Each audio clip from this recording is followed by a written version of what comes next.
What would you do if your family's dreams rested on your shoulders, but the cost was your own soul? Ethan Carter stood at the edge of his decision, the weight of it crushing him like a vice. At 24, he was no stranger to pressure, but this was different. His parents, John and Margaret, had always seen him as their golden Taquito prodigy, destined to lift them from their small-town struggles into a life of wealth and ease. They weren't wrong to believe in him. Ethan was brilliant, a coder with a mind that danced through algorithms like a poet through verses. By 18, he'd won national coding competitions. By 20, he was courted by tech giants in Silicon Valley. But brilliance comes with a price, and Ethan was about to learn how steep it could be.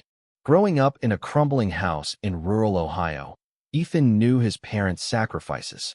John worked double shifts at the factory, his hands calloused and back bent. Margaret stitched clothes late into the night, her eyes strained under flickering lights. They poured every penny into Ethan's education, private tutors, coding camps, a used laptop that whirred like a dying engine. But their faith in him went beyond support. It became an obsession. "You're our way out, Ethan," his mother would whisper, her voice trembling with hope. "You'll make it big, and we'll never worry again."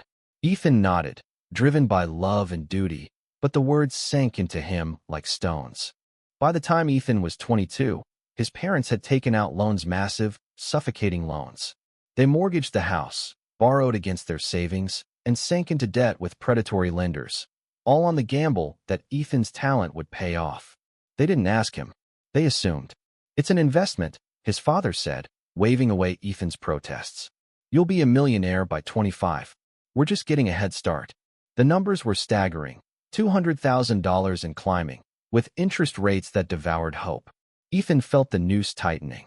Every job offer he received, lucrative roles at tech giants, came with their expectation that he'd say yes, that he'd climb the corporate ladder and shower them with wealth. But Ethan had a secret. He didn't want their vision of success. He'd seen the tech world up close, cutthroat, soulless, a machine that chewed up dreamers and spat out husks. Late nights coding for faceless corporations, building apps that addicted people to screens, felt like betrayal of the boy who'd once coded for joy. He wanted to create something meaningful, maybe a nonprofit to teach kids in struggling towns like his own how to code. It was a dream that paid in purpose, not dollars. But purpose wouldn't pay off $200,000 in loans. Purpose wouldn't save his parents' house.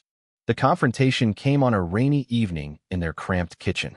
Ethan had just turned down a six-figure offer from a San Francisco startup. His parents sat across from him, their faces etched with exhaustion and expectation.